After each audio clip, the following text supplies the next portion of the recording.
The time is at hand.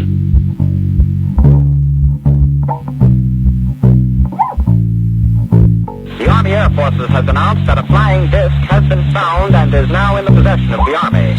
When we are successful, and we will be, we have a real chance at this new world order. One of the many spirits said to haunt the area. Unknown animal attack. We need a great reset. Babylon the Great is fallen, is fallen.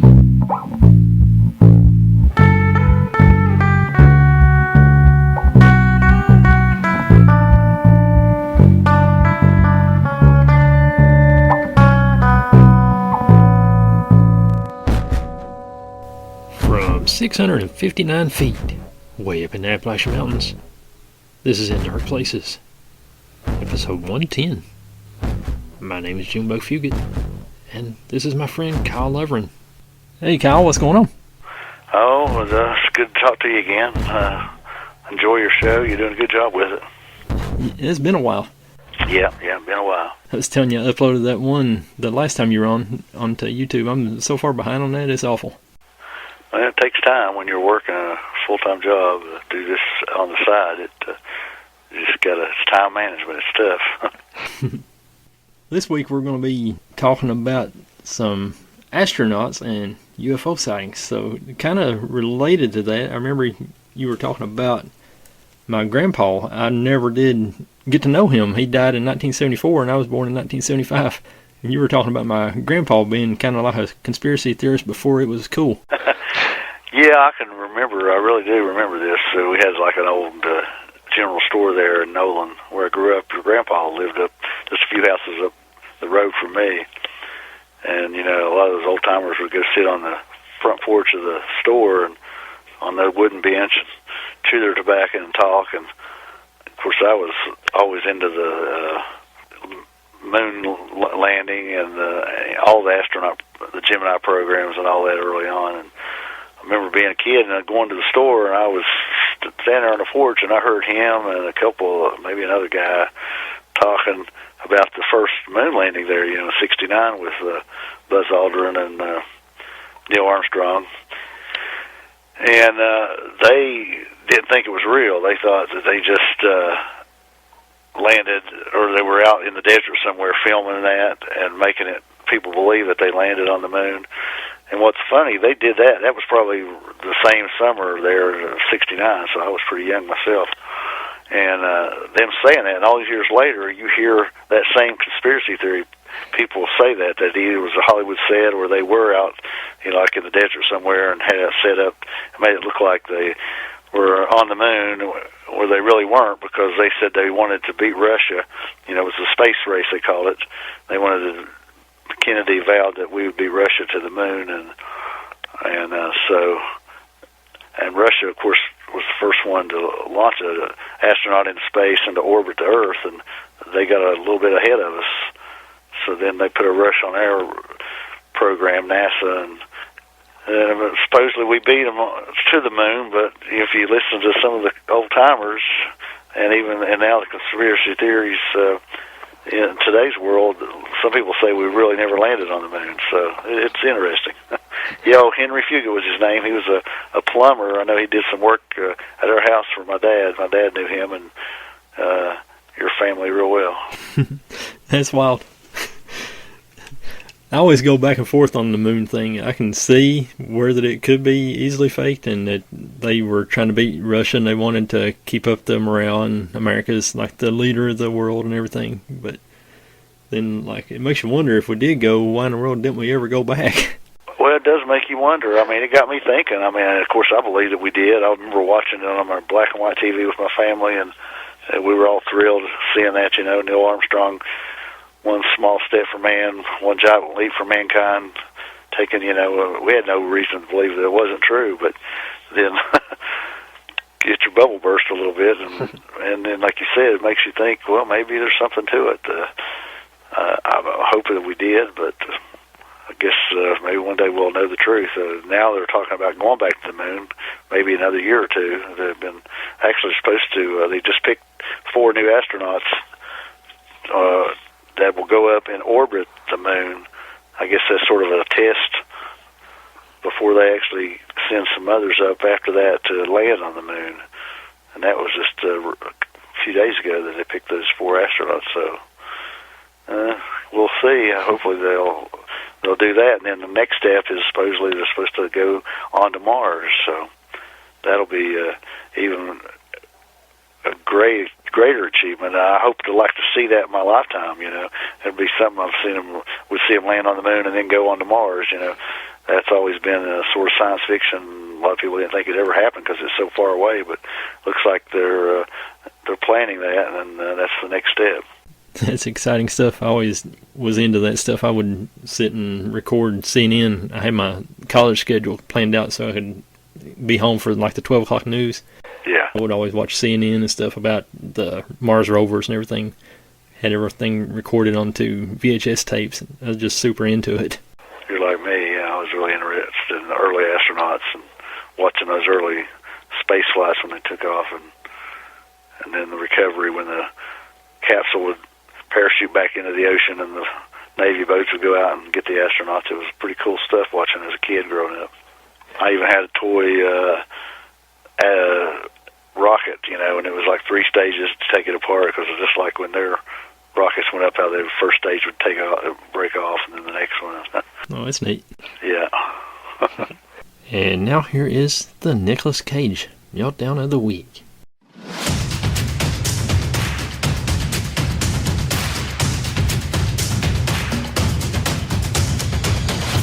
It's just a little punch monkey. I'm leaving. You just kept giving it bananas? Wait, let me understand something. You had no idea you were working for an itty-bitty monkey? Giving it bananas? For years?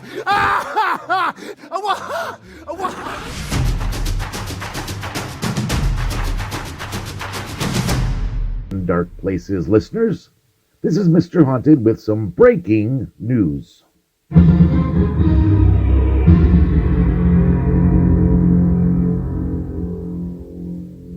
Well, finally some news from my home state. A Windsor, Connecticut family had an unexpected guest on Easter Sunday when 2 black bears came to join in on a backyard Easter egg hunt. Jennifer Lopez and her husband saw a bear eating candy out of their Easter eggs, according to a report by WFSB in Connecticut. All of a sudden, I hear shuffling of leaves and assuming it was just the squirrels or chipmunks or something. However, I was in for the awakening of my life when I looked up and saw Mother Bear with her cub. She worked her way to the eggs and started eating all the chocolates. Lopez told the news station. Connecticut's Department of Energy and Environmental Protection told the station that bears become unafraid of people when they have easy access to people's food.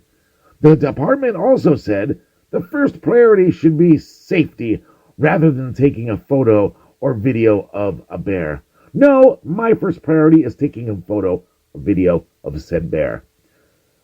So when one's encountered, you're supposed to ignore it, according to the report. Black bears should never be fed, either intentionally or unintentionally, said Jenny Dixon, Wildlife Division Director, in a department release. Bears that are attracted to homes by easily accessible foods lose their fear of humans.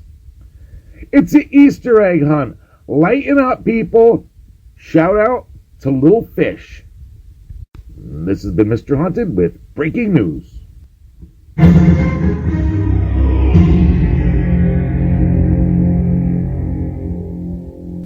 Mr. Haunted, delivering the news to us. Thanks, Jimmy. This week on the show, we're talking about astronauts and their UFO sightings. Space is where you don't expect to see something, and when you do, chances are it's something you don't think you'd see.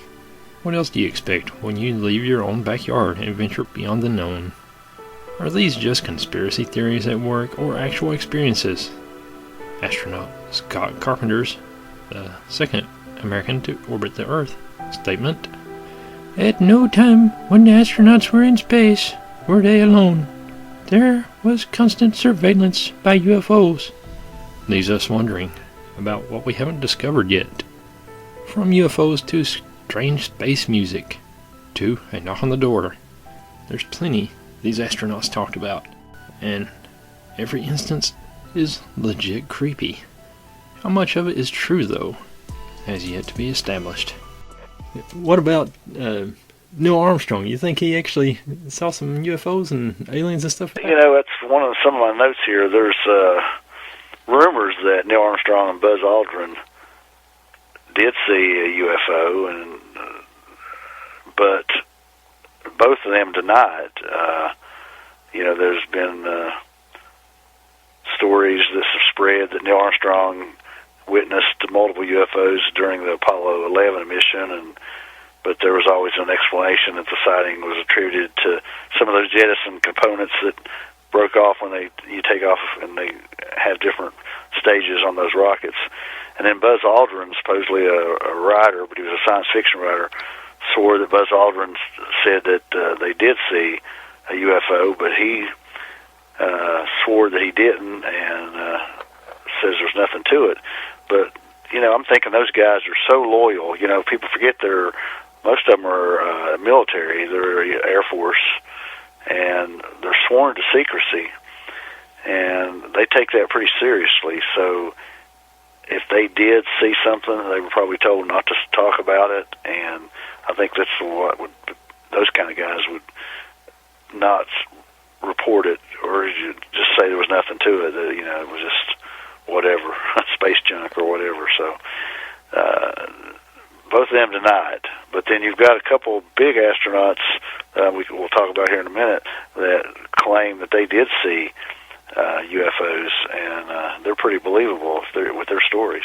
One of the most bizarre things I ever saw was that one press conference when the astronauts had first came back, and they were just being all awkward, and people were asking them stuff about the moon, and they were just kind of staring off into outer space. They didn't really seem excited and stuff about it. It was just weird to me. Yeah, and of course there was some time when they said some of the communication was cut off between them and the NASA Space Command, and they said the reason they did that is because they were seeing something and they didn't want everybody to hear, you know, them talking about, hey, we see something strange over here. That's another, you know, one of those theories that, well, I don't know if it really happened or not, but it'd be interesting. Here's a weird one. The knock. First off, there's no sound in space. There's only vacuum. And this is precisely what makes this story a strange one. Back in 2003, astronaut Yang Lui, the first to be sent into space by the Chinese space program, was sitting in his space shuttle when he reportedly heard a knock. He described it as someone knocking the body of the spaceship, just as knocking an iron bucket with a wooden hammer. Apparently he's not the only one to have experienced this. There were other Chinese astronauts between 2005 and 2008 who reportedly heard similar sounds. A couple astronauts I always thought were very interesting and believable, and one was Gordon Cooper, who became an astronaut. Of course, they usually start out as test pilots in the Air Force, and he said that in May of 1957, he was a test pilot, and his team saw a UFO land at Edwards Air Force Base out in California. He said he had a camera that had been set up to record the launches of the test flights that they were doing, and supposedly he turned that film over to, you know, whoever in the Air Force and never saw it again. But, you know, he didn't say anything about it at the time, but years later he came out and he was on record, and I've seen a couple interviews with him saying that it did happen. He said approximately 50 yards away from his team that a saucer-shaped craft hovered in the air, then descended down to the ground and landed with three legs, sort of like a tripod, onto the ground from the underside of the craft. And said after a short while, a member of Cooper's team slowly made their way towards the strange object. As he did, it rose into the air and ascended, and it took off and just disappeared and never made a sound. And, of course, following official protocol for such sightings, Cooper packaged up the film and sent it to the Pentagon for analysis. Not only did he not receive the film back, he never did hear anything from the Pentagon or the Air Force after he sent that film there. But, Gord Cooper was one of the first astronauts, and pretty believable. So I thought that was always a good story. Yeah, I always enjoyed hearing his stories. It's crazy how that stuff like that just so happens to disappear. They take it for the examination. That happened like with Jim Pennison, a friend of mine, with the Rendlesham Forest case there in England back in the early 80s, and he took those pictures and they sent the film and never saw any of the pictures or the film again of that when it landed outside the Air Force Base there. So that seems to have happened a lot. And then another good case, and this may be even better than any of them, is he was a Navy test pilot and became an astronaut, and actually was one of the men who walked on the moon, is Dr. Edgar Mitchell. You got to think about it. These guys are pretty smart guys. You don't become test pilots and go through the training they do without being pretty sharp. But he publicly expressed his opinions that he was 90% sure that many of the thousands of UFO sightings, flying objects, UFOs, were real, and he thought they would come from visitors from other planets. And even on Dateline NBC, conducted an interview with Mitchell on 1996, in which he discussed meeting with officials from 3 countries who claimed to have had personal encounters with ETs or extraterrestrials. And he offered his opinion that the evidence for such alien contact was very strong, and was, of course, classified by the government, who were covering up visitations and the existence of alien beings and even the bodies from crashes at such places as Roswell in New Mexico. And he further claimed that the UFOs had provided sonic engineering secrets that were helpful to the U.S. government. You've heard about that before, that we have retrieved some of that wreckage and we back engineered it, and we really came pretty far in our advancement on some of that technology. But, Mitchell had a book in 1996, and he talked a lot about this. And again, in 2004, another interview with the St. Petersburg Times in Florida, he expressed his opinion that he believed in UFOs and that the United States had recovered alien bodies.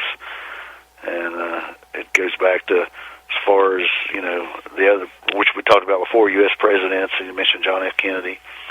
And here's a quote. He said, "We all know that UFOs are real. Now the question is where they come from." And that was from another interview in 2009. So, that makes you wonder. This guy, it's like when they get a little bit older and they know they're not going to be around much longer, they'll come out and start talking. It's like they don't want to take this information to their grave with them. And they think people like us and many other believers need to know the truth. And so they come forward and start talking. Yeah, he was always really credible in his stories and stuff. It's good stuff. Sounded very, truthful, and like I say, he's a pretty smart fella. Yeah, he didn't have anything to gain by. Exactly. And he did a lot of other interviews. He did one for Fox News in July of 2008, and talked about NASA and Roswell, and his belief of aliens and UFOs, and that he even eventually received some confirmation from an unnamed intelligence officer at the Pentagon.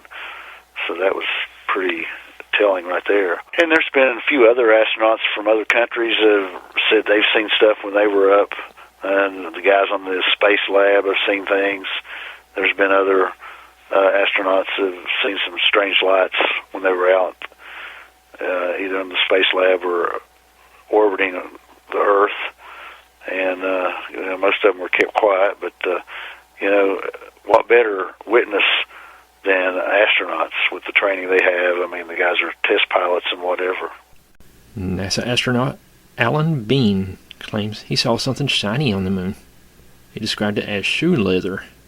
While you expect space to be black and devoid of light in places, what was this shiny thing he saw? Could it have been glass? Whatever the reason for what he saw, there's not much of an explanation for this one.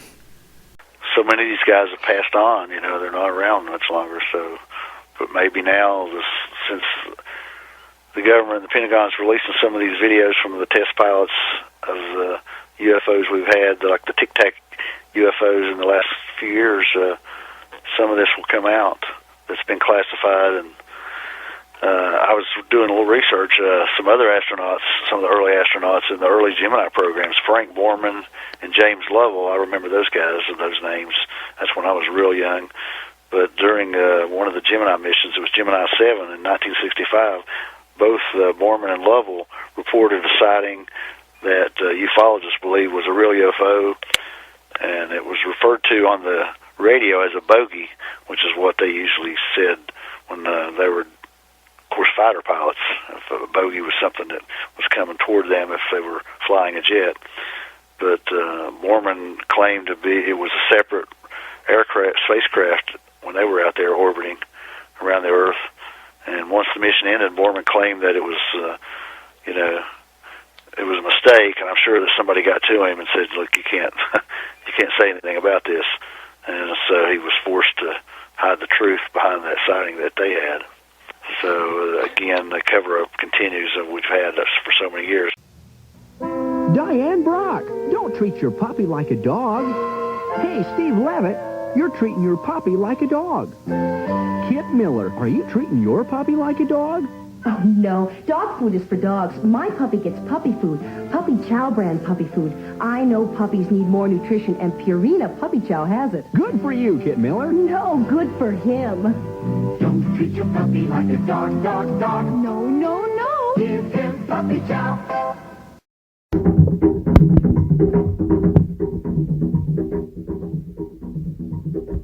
Welcome to this week's Cryptid Corner. Today we're going to take a trip to South Africa, where in 1997, South African newspapers reported sightings of a giant reptile monster in the Zitlava River near Mount Aleph.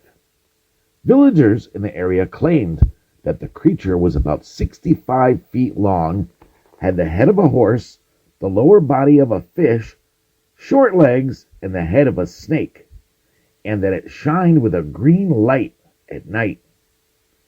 During the period between January and April of 1997, as many as 9 deaths had been attributed to the Mamlambo. According to police, the victims had been in the water a while and had the soft parts of their heads and neck eaten by crabs. Local villagers, on the other hand, claimed that these mutilations had been caused by the Mamlambo habit of eating faces and brains. For this reason, the Mamlambo is often referred to as the brain sucker. And there you have it. This week's Cryptid Corner. Mr. Haunted, Cryptid Corner, creepy stuff.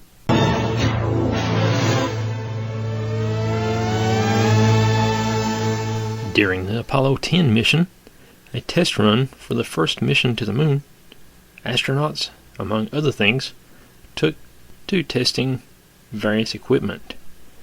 The stakes were high, since this was not a simulation, but real space. Much to the surprise of the astronauts, they heard a strange sort of whistling on their headphones that they later described as space music. And a couple other astronauts, Ed White and James McDivitt, also in 1965, on another one of the Gemini missions, reported something strange as they were doing a test run over Hawaii, and they said they saw a metallic object. So, it's been many, many sightings, and these aren't just your average everyday person that's seeing it. These are trained pilots and astronauts that have a lot of scientific background, and that they've seen UFOs and they've reported it and come forward. I like the videos from the space station where they'll have the live NASA feed, and it's almost laughable at this point of how many times they've cut the live feed off whenever they see something float by. Exactly. Or they'll edit it out or whatever. But yeah, they'll cut the live feed off and just say there was something. Ice particles or something. Yeah, ice particles or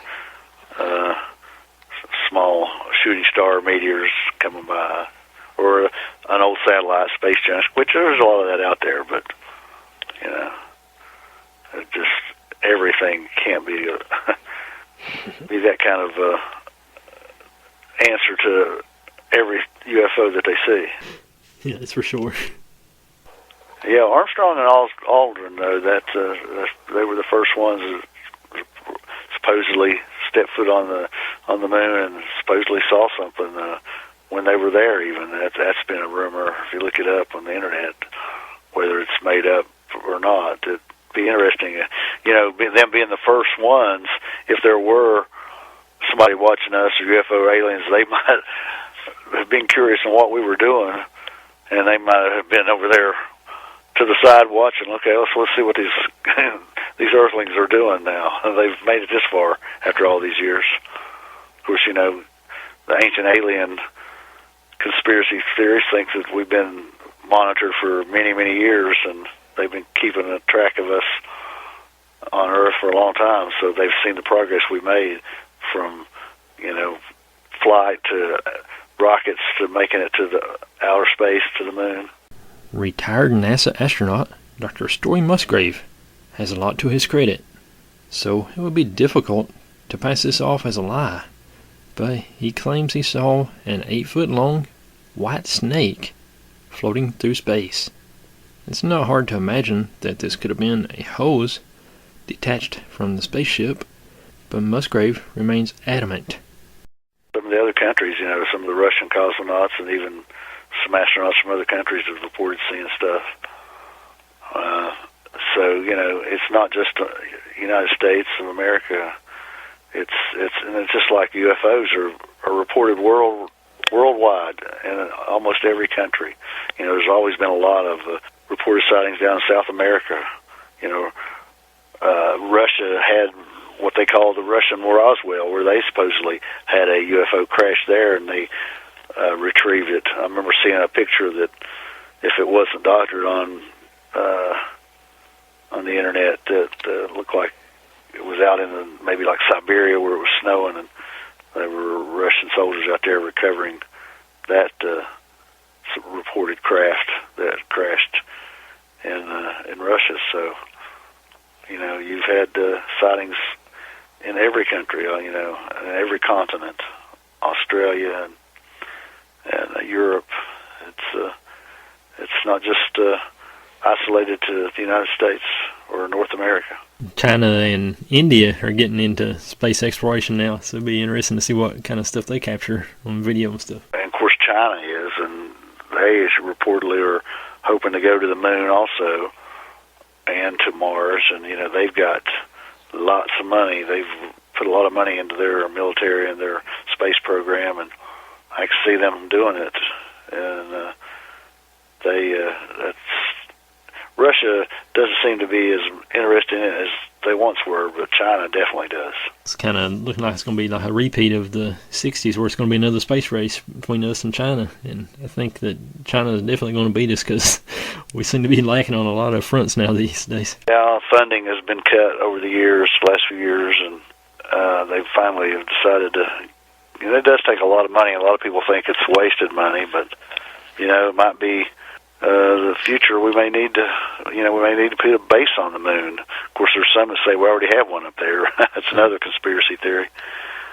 And you know, there's others that even said we've already went to Mars. Of course, we have done it with the rovers, like you said, the unmanned rovers, and they've sent pictures back. But supposedly, I read one interesting story a few years ago where we had they'd picked certain astronauts that had no family ties and trained them, and they actually were taken to Mars or sent to Mars in a secret government program, but that's a little far-fetched, I think. I saw where one of the rovers just found something a couple of days ago, like a week or so ago, found some kind of weird object on the moon and on Mars, and said there's like no way that it could be a natural formation, so they collected it and going to bring it back, and it'll be like 9 years before we know what it is, so whenever it gets here. Yeah, and we've seen a lot of pictures of different things from Mars. You see them all the time. Of course, the most famous is that face on Mars. It looks sort of like the Sphinx that we have in Egypt, and then there are other things that look like they were possibly man-made, or maybe a pillar or a building knocked over or whatever. So, and some of the pictures are a lot better than they used to be, and a lot more clear. I remember back in the 90s, they were doing a flyover of doing like some mapping and stuff of Mars, and they flew over Sedona where the face is on Mars, and just suddenly it was all kind of blurry looking now, like they used Microsoft Paint and just kind of blurred over it. Well, we know that can be done very easily. Editing and photoshopping and so forth. Or if they want something out of the picture, they can wipe it, take it right out. You can do that with some of your telephones even now. Your iPhones, they've got the technology's come so far. I mean, computers, when they first built computers, they were as big as a room, if you saw them. And now that same technology is in your telephone, just like Star Trek communicator. Everybody thought that was all science fiction. Now it's all, and you can actually see somebody. You can FaceTime them, video and Zoom meetings and stuff. Look how all that's come to pass. Yeah, say like the Apollo rockets and everything, they had like as much technology as like a calculator or something we have nowadays. Yeah, I remember going to a museum up in Columbus, Ohio, a few years ago, and saw one of the first space capsules. It's amazing how small it was.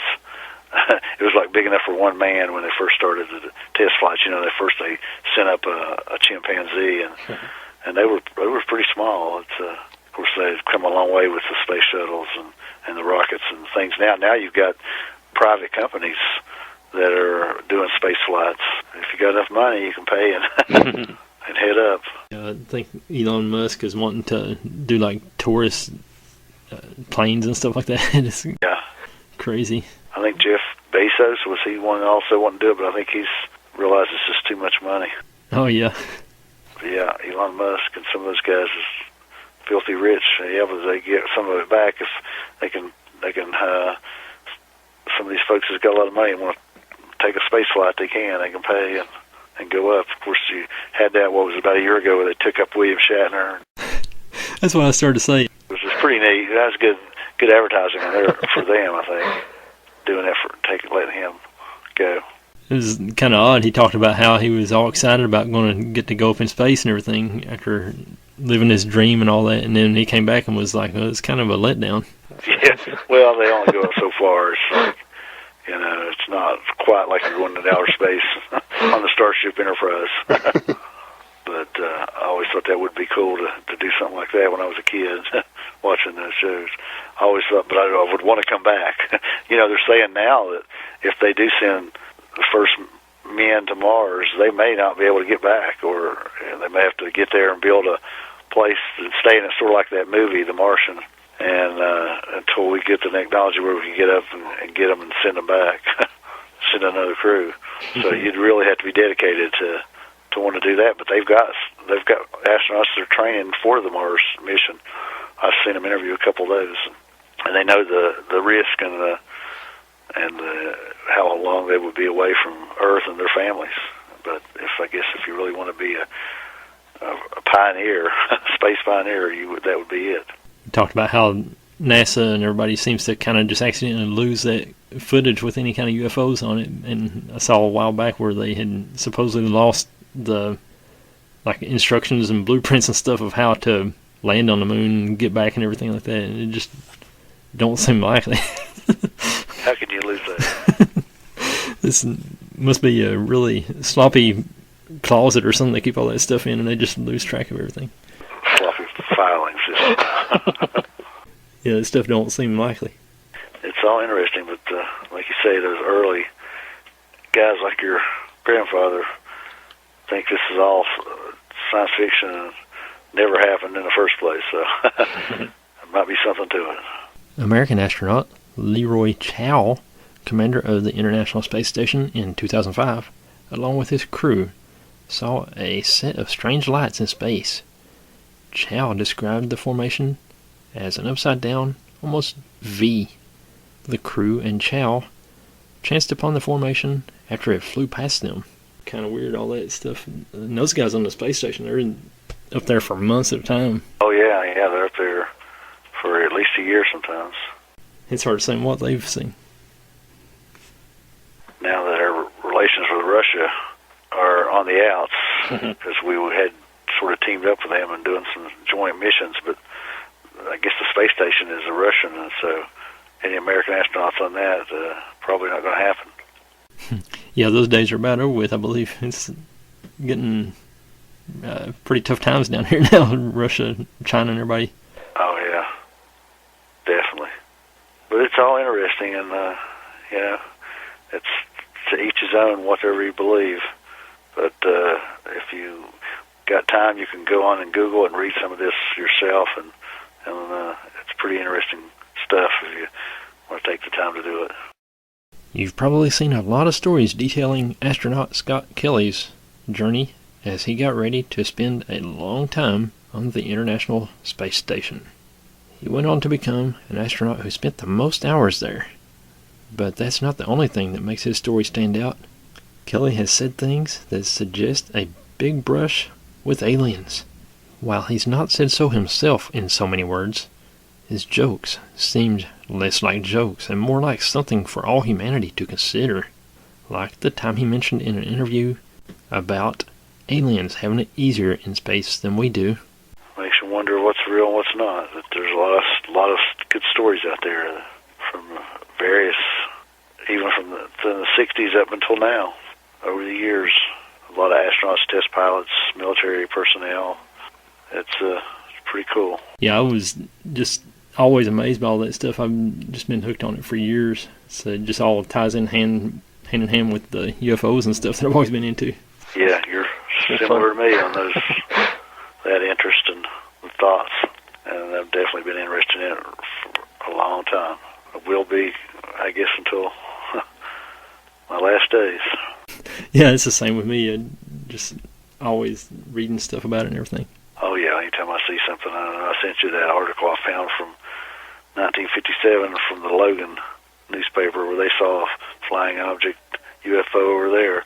And you go all the way back even to our area here where there was UFO sightings in the 50s and 60s and 70s, which I used some of those in my books.